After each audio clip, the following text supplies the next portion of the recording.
we've got Chris Brown, who is currently founder of Trusted Trip, but he's got a good backstory in terms of his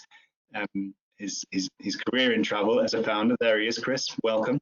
And so he's going to tell us. I think when we did this rehearsal, he called it the Chris Brown story. So that was probably a good title for this session. So I'll hand over to Chris. He will go through his story, a few of the thoughts and ideas that he's got from having founded companies and sold them, and then come back and founded new companies, and also working for companies he hasn't founded as well. And then we'll have a quick Q&A towards the end before the first panel. So I will just hand over to Chris now. Over to you. Thank you, Lee. Yeah, it sounds rather self-indulgent to call it the Chris Brown story, but I think during probably the last 18 months of pitching for a new business, I probably told it so many times to investors that it became the Chris Brown story kind of within its own right. And when Lee approached me at the start of the year and he said, you know, could I share my story of founding a business, because it's not, I wouldn't say it's a normal story. I was obviously said that, yeah, I could easily do that, because I think I've told it about 100 times in the last 6 months. So that's what I'm going to share with you today. A quick bit about me, if you don't know who I am. I've been working in the travel industry now for 21 years, which I was kind of surprised at myself, because I'm still quite young. I began my career working in call centres back at the end of the 90s. Selling those cheap £69 flights to Benidorm that invariably only really existed if you wanted to go at the beginning of January at 3 AM and spend 4 months on the Costa Blanca. So I kind of cut my teeth, if you like, in the sort of hard, at the time, the sort of very hard world of flight only selling on teletext. And if you need to know what teletext, the original teletext and CFAX was, I kind of think of it like the original 1990s internet, but it doesn't exist anymore. So obviously why I'm here is to share my story with you and my experience of becoming what I call an accidental startup founder, and share with you some of the lessons I learned along the way. A lot of them I didn't really kind of, they didn't really come to me until much further along into the journey, rather than at the beginning. You sort of, hindsight's a brilliant thing. And there's a lot of lessons I'm still learning today, which I'll share with you as well. Around pitching. Believe it or not, I'd never pitched a business until last year, and obviously the fact that I was accidental. I didn't really mean to start a business. It was purely I started a website to make some extra cash. I just bought my first house with my then fiance, and yeah, it really wasn't my intention to become, as we called it back there, and back 20 years ago, we were entrepreneurs, and now we're founders. So yeah, I think the first £500 I made from my first website actually paid for the first TV in our first house, which we kept for about 6 years. I think my granddad might still have it, but there you go. So back when I first started, go back 21 years, I was working for a company which many of you will know or not know. They were one of the first bed banks in the UK selling accommodation only, called Med Hotels. And my role there, when that was actually a startup business, I was one of the first few sales staff to come in. I was the original sales manager, I believe. And my role as agency support manager was speaking to and dealing with travel agents on a daily basis that were selling our product. And selling hotel only back at that time was so new that it kind of, it had its fans and it didn't. But those that understood the concept, the agents that understood the concept of essentially what we now call dynamic packaging, were really on board with it. However, it had its pitfalls. So back then, we're talking 2001, so not long after, unfortunately, 9/11 had happened. A lot of agents would call us and say, "Hi, Chris, we booked a hotel with you, and my customers have just been online, and they found terrible reviews for it, and they'd like to cancel." So obviously my role as a sales manager was to try and protect the bookings and try and find these terrible reviews that people were talking about, because review sites back then were really kind of a new concept, and TripAdvisor was even extremely young, and was very US centric. A lot of the people that left reviews were from the US. The way they wrote their reviews were more around expectations of the US market were completely different. So, you know, as you know, someone from Europe wouldn't expect such a large hotel room, a bedroom, as someone from the US. So a lot of the complaints we had were around about, oh, I've been on this website, I've read these reviews, and well, they're terrible, and the rooms sound tiny. It was more just there was a lack of what I call UK holiday maker type review content in the market at the time for people to find. And what was in existence, I think back then, I know there were some old websites that doesn't exist anymore. There was one called Holidays Uncovered, which I think if you're as old as me, you'll remember the Club 1830 days and the Ibiza Uncovered, and I think it was based around that. TUI later acquired that site, but I know they shut it down a number of years ago. But they were really 20 years ago, absolutely terrible to navigate. They were all built from HTML. There was no real database, and they were managed on a page-by-page basis.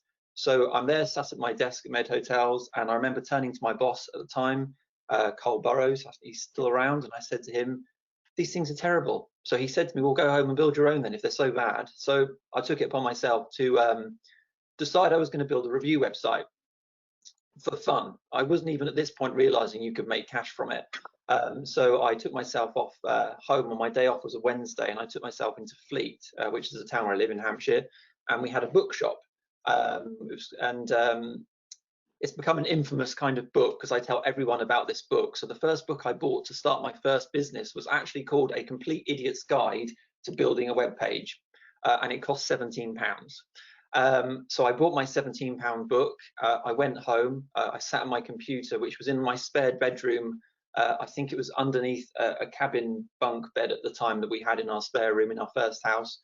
And I went online and I bought a domain name, which cost me £20. So you have the start there. That was my first ever investment, was £37 into my own business that I didn't really know I was starting. So what actually happened from that point is my first business, which was the predecessor to Sunshine, was called Holiday Watchdog, was born. So Holiday Watchdog was pretty simple. It was a holiday review website aimed at UK holiday markets, holiday makers, and I wanted to build it that had a website that was easy to search and easy to use. So obviously I did the very first thing that came to my mind is I basically built another HTML website with no database, exactly the same as everyone else's, but I thought it was better. One of the main issues that actually came about, one of my first lessons, if you like, that I learned at this point is around actually checking to make sure what you are doing doesn't actually encroach on something that already exists. So when I first brought holidaywatchdog.com, that was the domain name, lots of friends and family, especially within the industry, said to me, "Chris, you can't do this because, you know, Holiday is a BBC television program, as it was back then, and Watchdog is also a BBC television program. So, you know, Holiday Watchdog, the BBC are not going to like that."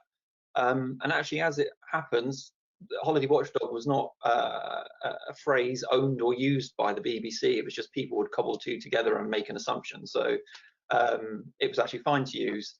And actually, as we got 2 or 3 years into the journey of actually building Holiday Watchdog, the BBC started to link to it.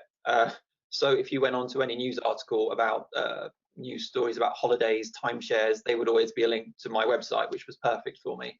And back in the day, if you're around in the early 2000s building SEO, you'll realise that getting a backlink from the BBC website was kind of like the holy grail of backlinks. So yeah, we kind of got pretty lucky on that. Yeah, so as I said, built my first version of my website. It was all HTML. It was pretty shocking. It was very purple. I remember it. It works if you want to have a laugh. I think the Web Archive website, you can go on, and the Wayback Time Machine actually still has it. So it was, I even had a right-hand navigation, which I now know is probably one of the worst things you can do. But again, at the time, I thought it was great, and it made me £500. So what can you do? And by making the money, I actually discovered affiliate marketing. Now, affiliate marketing isn't actually, I would say, as big now as it was back 10, 15 years ago, but it gave me the ability to monetize the site. Again, not really knowing what I was doing. I'm kind of bumbling along here, just sort of putting links to other travel companies in my pages, allowing people to go on and find a holiday. So as an example, one of my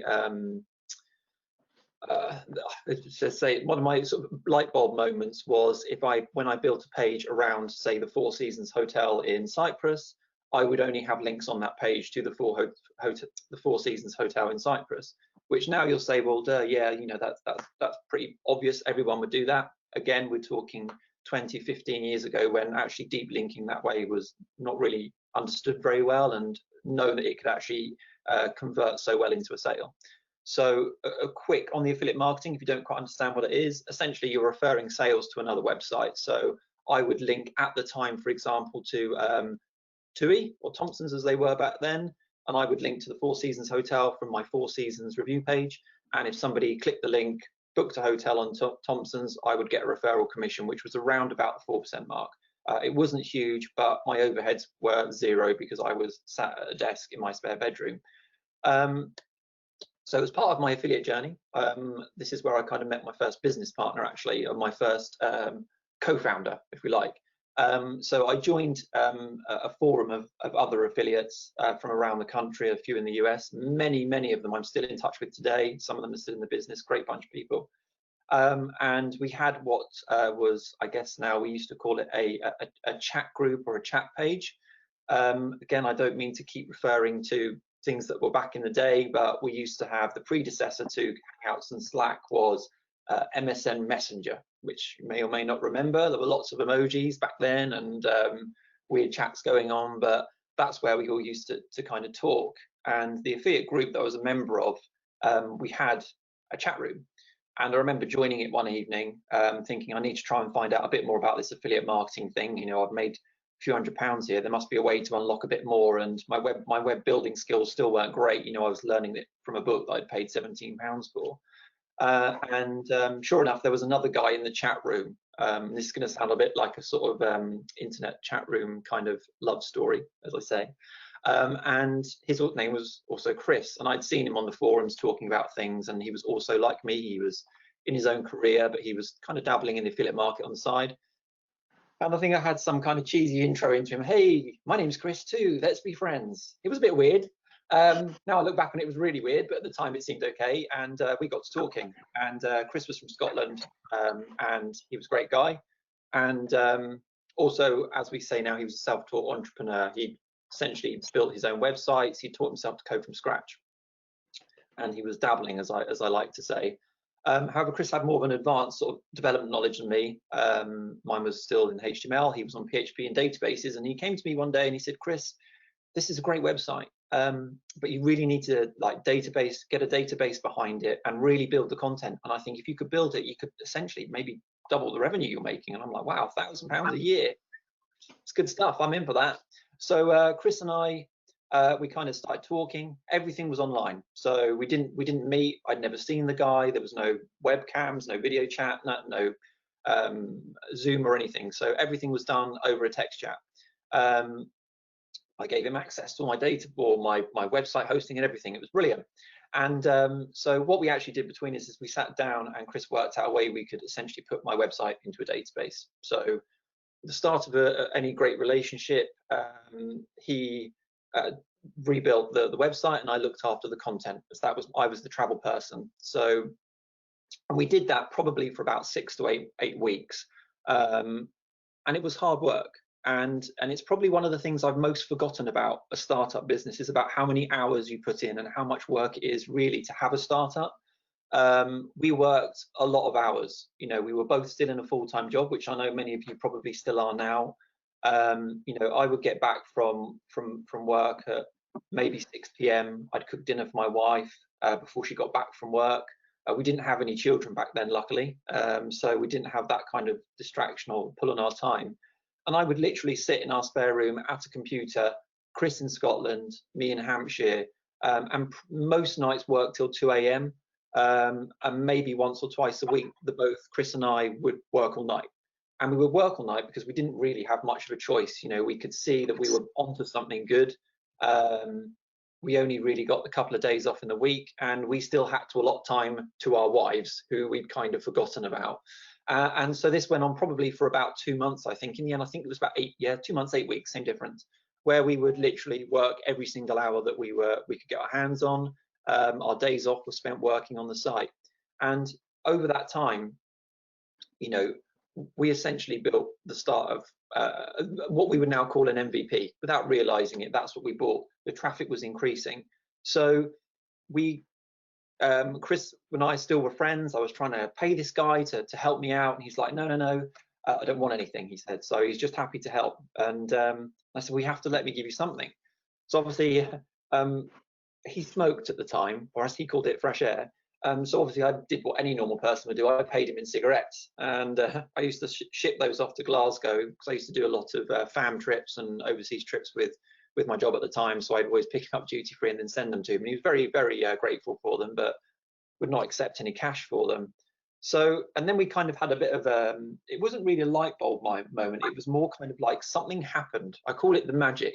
It's really difficult to put your finger on when the magic happens, but in a startup, you get to this kind of point where you overcome some invisible obstacle that's stopping you from progressing. Sometimes it's easy to see, you'll know what it is. Maybe it's an issue getting sales in or getting in front of people, especially when you're pitching, getting in front of people is hard. But for us, we don't know what happened, just something clicked. So we had our rebuilt website, and I think at this time we only had 100 reviews. 100 reviews. So if you think about how many reviews TripAdvisor has, we had 100. And in our first month of this new website, it was a February 2004, I think, we made £1,400 in affiliate commissions, in referrals. And you know, I think at the time my take-home salary was like £2,600, maybe not even that. And we were like, wow, you know, I think we literally found something. And what happened is the more kind of, as time passed, we made more money, we put more hours in. The wives hated us even more because we saw them even less. But the website grew, and it grew to such an extent that I think within 2 months we were joking about it. We'd gone from joking about, oh, we're going to set this up as a company, to an accountant saying to us, guys, you really have to set this up as a company because you're actually making too much money now in terms of personal tax allowance. So we set the thing up as a limited business. And at this point, it's probably another key lesson. We were lucky that we started a business without any investment. You know, we did it with nothing. We built our MVP, we got going off the ground, and we were making revenue without any initial outlay. And we weren't paying ourselves any salaries. And I know there's a big stigmatism, is that the right word? There's around founders paying themselves. But back then, 2004, we decided not to pay ourselves anything. We already had a job, and our accountant said to us, everything you earn, put it in account. Just leave it in there, because when you do leave your business, you need something to live on. So if you try and live off the benefit of your business now, when you come to rely on it, it won't be there. So that's what we did. And by the, I believe it was by September of that year, I was able to leave my job at Med Hotels. I resigned in the June, worked my long 3 months notice, and left in the June. And Chris had already left his business in the June, and he was working on the website full time. It was at that point, I think we were generating like £20,000 a month worth of affiliate revenue. Chris and I were still really paying ourselves very much.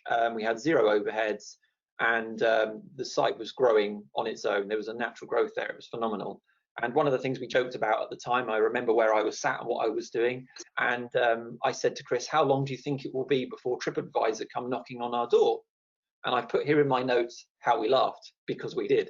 And I can tell you it was 4 years, exactly 4 years, almost to the day, TripAdvisor came knocking on our door. So, and I will fill you in on that bit. So while I still had my first business, I had a brilliant first business mentor. His name was John Kent. You may know him. He was at Med Hotels, Travel Bargains, lots of different companies. Brilliant guy. I lent on him a lot. I learned a lot from him. He drank too much coffee, shouted a lot. He was a brilliant leader. As a consequence, at the time with his partner Ian Brooks, they ran a very successful couple of businesses, and really great guys, and I owe them so much. So, you know, one of the key things for me to pass on to you is if you've got a mentor, if you know someone, sometimes you think, well, you know, I kind of know this stuff. Lean on them where you can. If these guys have got experience, they will tell you stuff. Even I think as recently as 3 years ago, I might have messaged John and asked him a question or something I wasn't sure about. And talking about John kind of brings me on to an infamous kind of incident, I guess we'll call it. John called me into his office one day, and he knew I had this website, and he knew I was now probably making as much money from my website than he was actually paying me to do my job. But I was still going to work every day. And I remember him sat at his desk, leaning back with his cigarette in one hand, because you could smoke back then, and his coffee in the other. And he lifted his head and he said, there's a check on the desk for you. And I was like, all right, it's a check. He said, yeah, that's for you. He said, that's for you. So I picked it up, and it was a check for £10,000, and it was made out to me, and it was signed. And I said to John, what's this for? And he said, that's for half of your business. So I guess this was my first investor offer, which I looked at this check, I looked at John and I laughed, and I passed the check back across the table. And I said, if you want to add a zero to that, John, I will give you half of my business. To which he laughed, declined, ripped the check up and put it in the bin. And after I sold the business, he did actually come to me and said I should have added that zero to that check. But it was my first it was good to have my first experience of a investor offer that I turned down, because there were more to come. So also, one of the things I also like to kind of add in and tell people about Holiday Watchdog is that I tell people that we were lucky. In actual fact, when Lee said to me about giving this speech, I was trying to think of a theme, and my theme was going to be, I'll talk about how being a founder requires a certain element of luck. And I actually changed my mind, because the more I thought about it, the more I thought, actually, no, you actually create your own luck. So yes, you are lucky, but you make that luck yourself. And one of the other things was, Chris and I, all the time, would say to people, they would ask us questions about the business, they'd talk about it, and we'd say, well, we aren't a real company. And when I say we aren't a real company, I meant that we didn't take ourselves seriously enough to be a real company, when in actual fact we were. But we had lots of strange rules. One of my favorites was we didn't wear suits unless it was a funeral wedding. So I don't wear a suit anyway unless it's a funeral wedding, unless I'm somewhere really posh. So we're kind of like 2 years now into the Holiday Watchdog business, as accidental founders. We're both working full time. We're both on a nice salary, nothing too crazy. I think I was on about the same as I was at my previous job.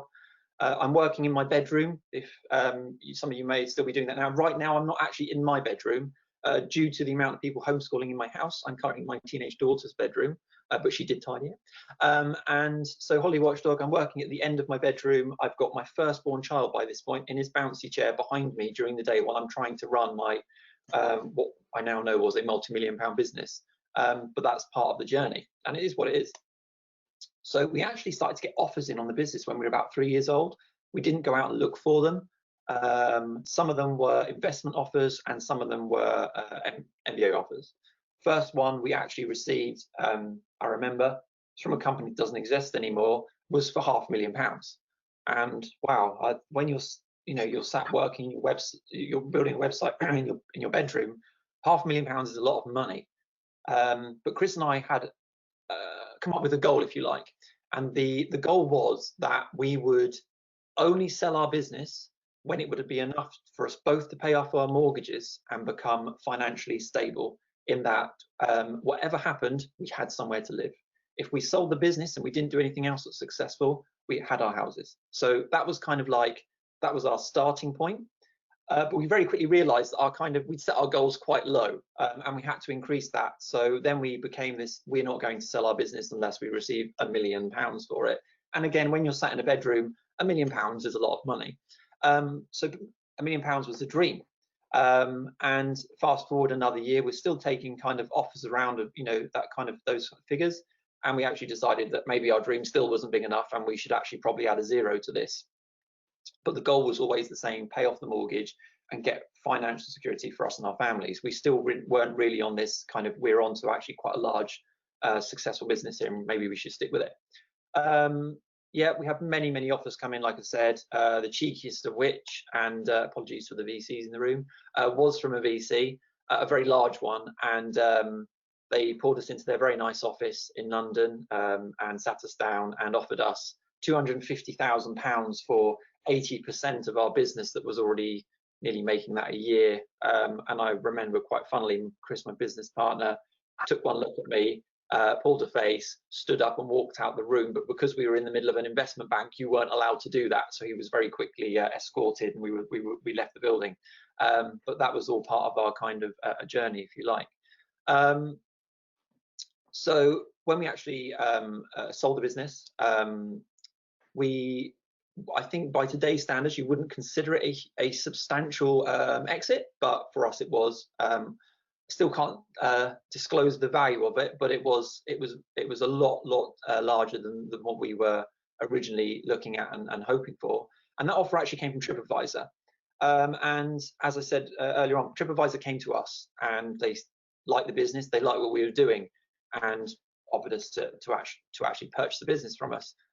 It wasn't until probably after we'd accepted their offer, there was lots and lots of to and froing. They're a US-based company, lots of late phone calls, very stressful actually period of time.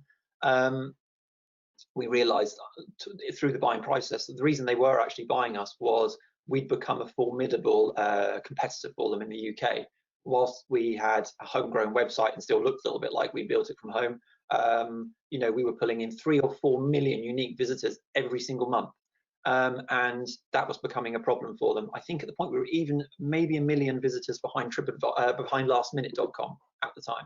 So anyway, TripAdvisor came forward, they purchased the business, and this is where I really started to learn the hindsight lessons of starting a business and why joking about not being a real business and this accidental startup kind of thing maybe was an issue. So I've got a list of things. I'm looking at my notes, I'm not going to lie, because I had to write them all down last night. And the more I thought about them, there's actually quite a lot. Many of these you're probably already going to have ticked off, but you know, again, I want to put them to you.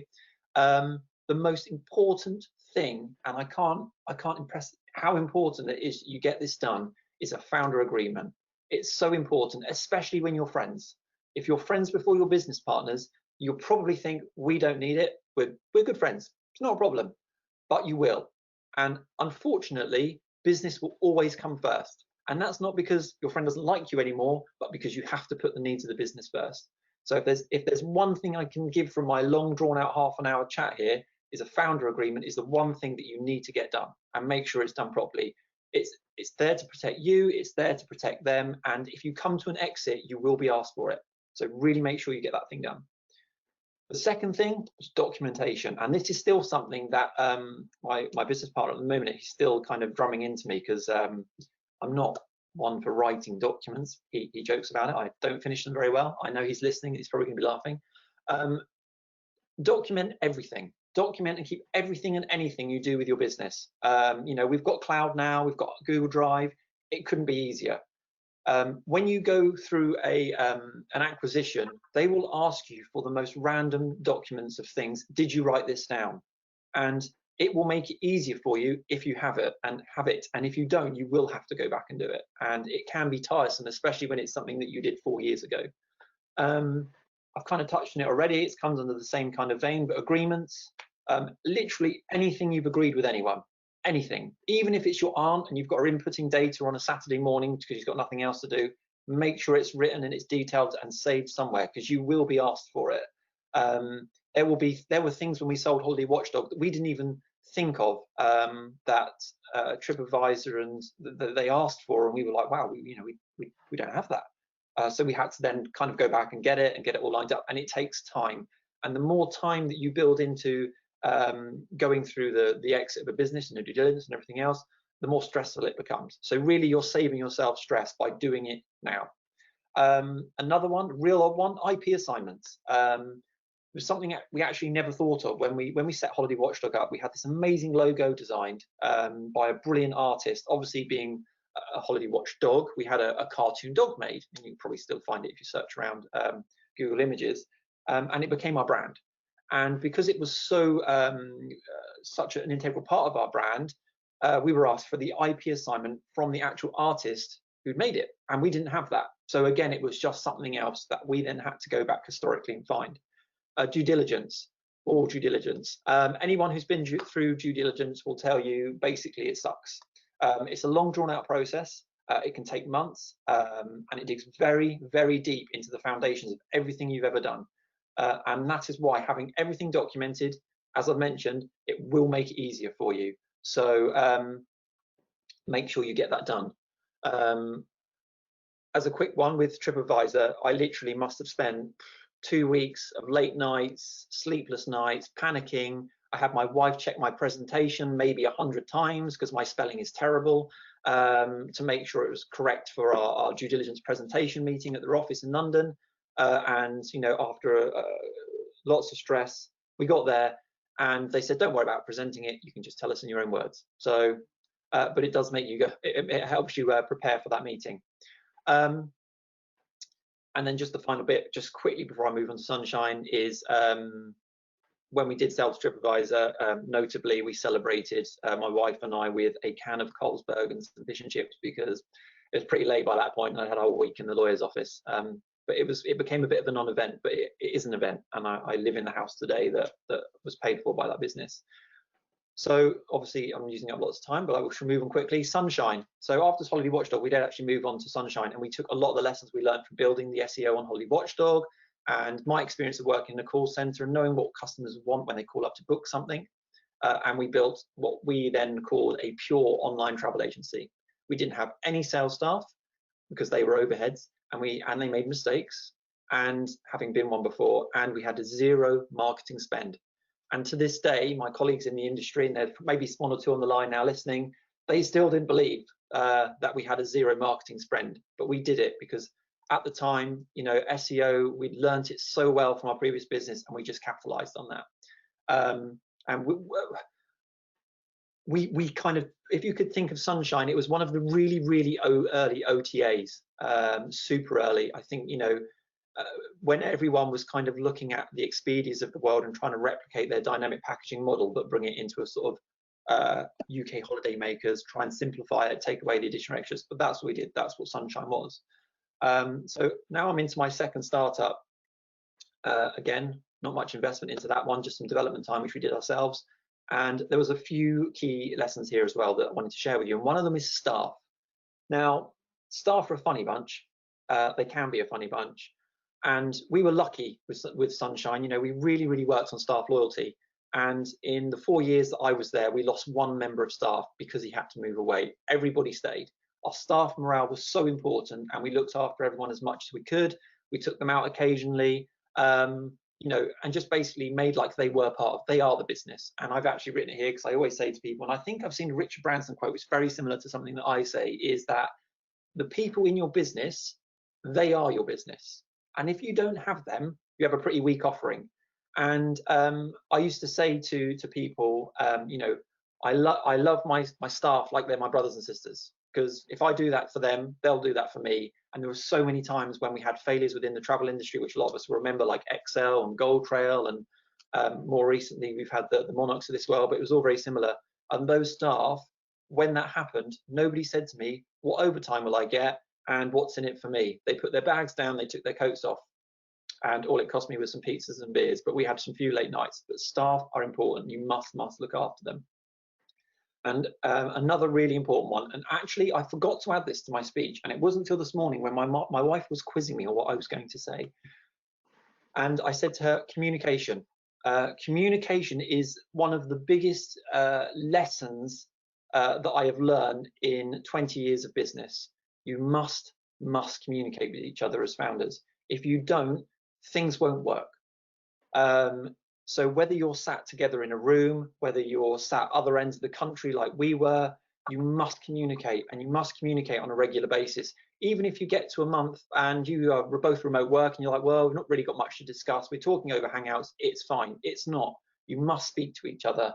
I can't emphasize how key that is to you. So communication, it's good to talk, not my strap line. So obviously I'm just kind of using up a bit of time here, so I'm just going to kind of move on. I have a ability to waffle, as you can tell. Very quickly, worked at Travel Tech after I had Sunshine. I went to work for someone else. Obviously, the grass is always greener on the other side. I thought I would take what I learned, take it to someone else, and give them take my lessons to help another business grow. Unfortunately, once a founder, always a founder. You spend a lot of your time looking for opportunities. And there are lots of opportunities, and it's one thing that I wanted to mention to you. Within the travel sector, there are so many new opportunities for a startup, especially within technology. It's pretty insane. I've seen so many recently. Every time I speak to an agent, they will say, we have a problem with X, and you go away and look, and nothing exists to solve that problem. So without going into those problems specifically, I want to say to you, if you are at a point where you're thinking, I don't know what to do, or I'm not sure if what I'm doing is right, you must go and speak to travel agents. They will speak to you. As long as they don't think you're out to sell them something from the offstart, they will sit and they will gladly share all of their pain points with you. But scope out if you're in a startup now and you're at that point where you're just getting ready to sell to the agencies, go out and speak to people. I have seen a lot of startups recently within the travel sector doing things that, I'll be honest with you, they still exist. They exist already, or someone is doing it, has a slightly different name. To be successful within the travel startup sector, try and be unique. The market's changing right now. You know, as we said at the start, there's going to be some new opportunities popping up, and I think it would be prudent to get out there now and find out what they are, rather than waiting for 6 to 12 months when someone else has discovered them. And yeah, that's what I wanted to share about that. And I know I'm running out of time, Lee. I'm really sorry. So very, very, very quickly, where I am now. So Trusted Trip, we have a verified shared review network. So essentially what this means is we collect reviews from travel partners globally. So travel agents, tour operators, car hire firms. And essentially what we do is we collect everyone's verified reviews from their customers and we put them into the same database. And that way you can share them between each other. And essentially we are kind of building a verified review API for the consumption by the industry. As we know at the moment, choice is very, very limited. And then, you know, running out of time, just wanted to obviously say that being a startup in probably the worst time for a travel startup ever in the history of the world, it's been hard. It's very hard, and I'm sure some of you have had the same issues. Look at your business again. We've had to relook at ours. We've looked at our offering. We've looked at our products. How can we change? How can we redefine what we're putting out there that will now help the new normal? And one of those things is we've come up with a free version of our product. As we know, people are trying to save money now. So, you know, we have a kind of a trimmed down version of our product which deals with the service review side of it. So I know lots of people use Trustpilot, but, you know, we have a travel-centric brand, and we just want to kind of let people save some cash and offer them a kind of free branded service. And it's just about getting out there and just trying to find the new holes. And now Lisa, there thinking, thanks, Chris. Sorry. No, you've done a good job there. I mean, half an hour, it's a good story, and I think lots of good advice for people online from your experience. I'm sure you could probably talk about it for much longer. So I think we probably have to move on just on timings, but if people do want to contact you through the LinkedIn group, I'm sure you'd be happy to answer any questions. I mean, the ones that came through, we're talking about the prospects for the industry at the moment, obviously with what's happened, and you ended on that. So maybe just a quick final thought on your thoughts about the prospects for recovery in travel and what that might mean for those startups who are currently finding it difficult, as I'm sure you are with Trusted Trip at the minute. Yeah, we are. I think that I believe that there is a recovery out there. I think that obviously in the early days of the pandemic, we had a lot of public figures within the industry saying that we would be foolish to think that a recovery would be quick. And I actually got a bit angry at the start about that. And I was like, well, no, because that's where there's no positivity there. But actually now as we move through it, I kind of partially agree with them. I think that, yeah, maybe the next 6 to 12 months are going to be tough. But I think as we move into next year, I think consumer confidence will definitely come back. I think there's a lot of people waiting to travel because they want to see if there's any changes to the way we travel, and that's in terms of the consumer. But yeah, if you're a startup, the only advice I can really give you is to look at what you're doing, save as much money as you can, and use the opportunity, this opportunity of time, as I've been calling it the last 4 months, to really look at what you're doing. You may think you've already got the MVP nailed down, but you've got time now to go back and readdress it and refine it and maybe go out with something a bit better than you were initially. Yeah, well, actually, that brings us on beautifully to the next session, because we're talking to 3 people who've kind of done very much that in the last 3 or 4 months. So, Chris, I'd like to thank you for your time today. That was a really excellent way to start the day. Thanks very much for doing this for us, and good luck with everything. We wish you all the best going forward with the Trusted Trip. Thank you, Lee. Thank you. Cheers. Thank you very much, Chris. Bye.